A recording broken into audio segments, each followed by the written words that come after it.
Today's video is part of the series about my experience whilst in Thailand. In particular, what are the best destinations you can explore there according to me.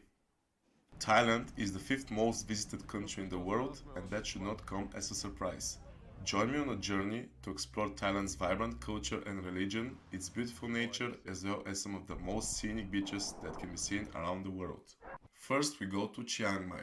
Chiang Mai, with its population rising up to 1.2 million inhabitants, is considered to be the second largest city in Thailand. It is a popular destination among the tourists, but despite that, the city is rather peaceful, and in that regard, it is completely different to the capital Bangkok. This is also one of the most northern cities of Thailand, and it's in close proximity to the highest mountains in the country. Chiang Mai is known for its numerous Buddhist temples, the oldest from them dating to the 13th century. We managed to explore only the shrines in the city center, but if you have more time, you should definitely visit these in Doi Suthep mountain, several kilometers west from Chiang Mai. You cannot miss going to the night market of Chiang Mai. The market is open every day and most shops open at around 6 p.m. Goods that you can buy from there include clothes, toys, souvenirs, etc. There are also several food courts around that offer great variety of local and international food. I highly recommend eating at the night market because the prices are reasonable, the food is delicious, and the atmosphere is great as street musicians do often perform in these food courts. Last but not least, we booked a half-day trip to an elephant sanctuary, and this is how it went. I strongly recommend visiting one of the so-called ethical elephant care centers where elephants live freely and are not tied with chains to their ankles. First, we were told some safety information as well as information about the elephants themselves. So the whole trees, they can eat that. They stab, break, and eat, but small pieces like that, and they eat a lot. It turned out the Asian elephants were significantly smaller than the African ones, still they looked enormous compared to us. All of us were given a bag of bananas and sugar cane so that we can feed the elephants. Да нахраним слона.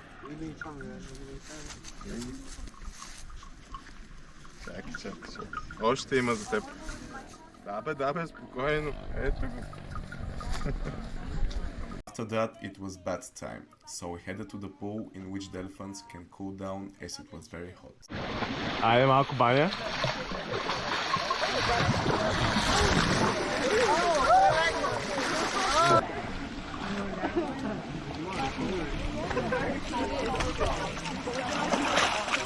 Това беше яко. After an hour and a half spent with the elephants, it was time for us to leave, but we'll always remember our close encounter with these friendly creatures. It was easily the highlight of our stay in Chiang Mai. Let's jump to Kanchanaburi, which is my third favorite destination in Thailand. It is a 2-hour drive from Bangkok, but if you feel more adventurous, there is also a railway connection between the two cities. Kanchanaburi, with its 25,000 inhabitants, is a fairly small provincial city in the western part of Thailand. The city is famous because of two main tourist attractions, the first of them being the bridge over the river Kwai. During World War II, the Japanese wanted to connect their occupied territories of Thailand and Burma. For this purpose, a railway through Kanchanaburi was built with the labor of many Thai civilians, which eventually died during its construction. Nowadays, the rail tracks are still in use and trains do pass the bridge several times per day.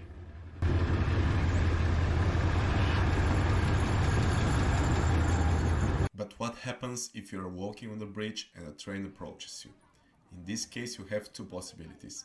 Either you go off the bridge or you can wait for the train to pass on these tiny platforms on both sides of the train track.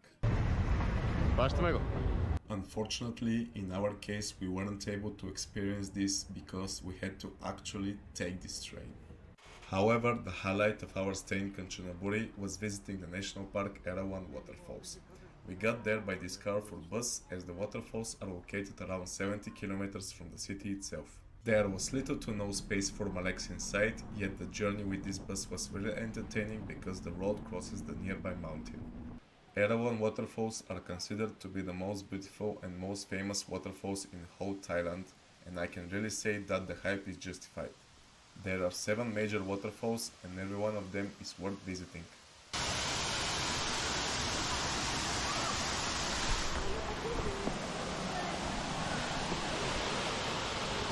water was crystal clear and had that bluish nuance which added additional value to the wonderful natural picture in front of us.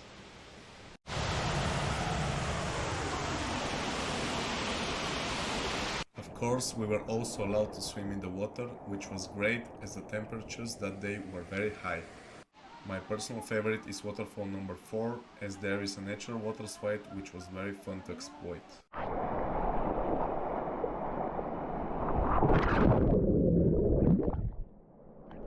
With every meter that you go higher, the path is becoming steeper and steeper, but it was very good maintained as well, so special hiking equipment is not needed.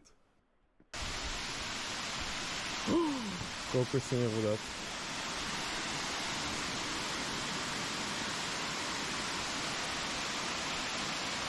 After 1.5 hour hike, we managed to get to the last waterfall, which is also the highest of them all. This concluded our one-day journey to Erawan Waterfalls, which in my opinion is a must when traveling to Thailand.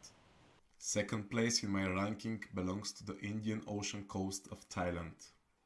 There are mainly 3 provinces in close proximity to one another that attract people from around the world: Phuket, Phang Nga and Krabi.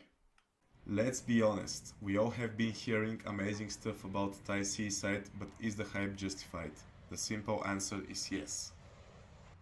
From my travel experience, I can sincerely say that the best beaches I've been to are all located in Thailand.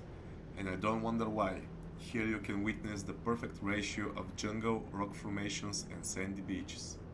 The water is close to translucent and there are many coral reefs that are home to a different kind of colorful fish. You should not forget about the presence of the monkeys. They are literally everywhere and you should be extremely cautious as they tend to steal food from the tourists on a daily basis. I also highly recommend traveling to some of the numerous inhabited islands in the region because they are the real deal. In my opinion, you can easily spend up to 1 month on the seaside. But if you don't have that much time, I can say a week would probably be enough to visit the main resorts, beaches and islands. If you're interested in more detailed information about my journey in Phuket and Krabi, I urge you to check my other video in which I go deeper into my travel itinerary. And of course, is there any surprise that Bangkok takes the #1 spot as my favorite destination in Thailand? This is the capital and the biggest city in Thailand, and there is a plethora of things that you can do there. In Bangkok, you can explore some of the biggest and most famous Thai temples and really feel the spirituality of Buddhism, as well as visit the most important royal buildings and museums and learn about the history of this amazing country. I was in love with the vibe of the streets in Bangkok, being the most famous and crowded ones or the fairly unknown and tranquil ones beyond the borders of the city center. You should also not miss out on exploring some of the numerous markets of Bangkok and try some traditional street food, as it is not only cheaper but in my opinion way tastier than that served in a normal restaurant. Bangkok is definitely worth it and I recommend planning at least 3-4 days when visiting the city. Again, as we're approaching the end of the current video, I want to shout out my other one in which I explain in greater detail which tourist sites did I visit in Bangkok. Thanks for watching the video and remember, when it comes to traveling, always do it yourself.